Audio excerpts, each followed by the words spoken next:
مومن نہیں ہو سکتا جو پیٹ بھر کے سو جائے اور اس کے پڑوس میں کوئی بھوکا انسان سو رہا ہو، یہ مومن نہیں ہو سکتا، چاہے وہ تہجد گزار ہو۔ لیکن اگر اس کے پڑوس میں کوئی انسان بھوکا سو رہا ہے تو وہ مومن نہیں ہے۔ قیامت کے میدان میں جو ہے اللہ اس انداز میں پوچھے گا، او لوگو میں بیمار ہوا تم پوچھنے نہیں آئے، مجھے بھوک لگی تم نے کھانا نہیں کھلایا، مجھے پیاس لگی تم نے پانی نہیں پلایا، میرے کپڑے پھٹ گئے تم نے کپڑے نہیں پہنائے۔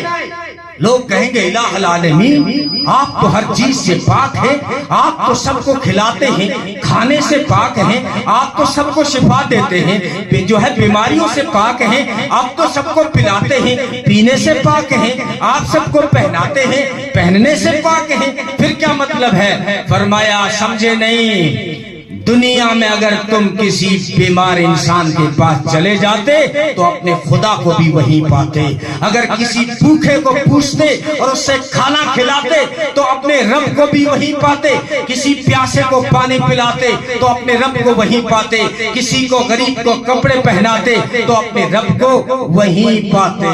یہ ہے رب پانے کے طریقے۔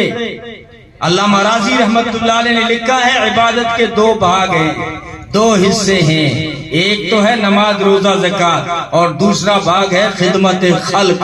اس کے بغیر وہ نماز بھی پوری نہیں ہوتی، اس کے بغیر وہ نماز بھی پوری نہیں ہوتی۔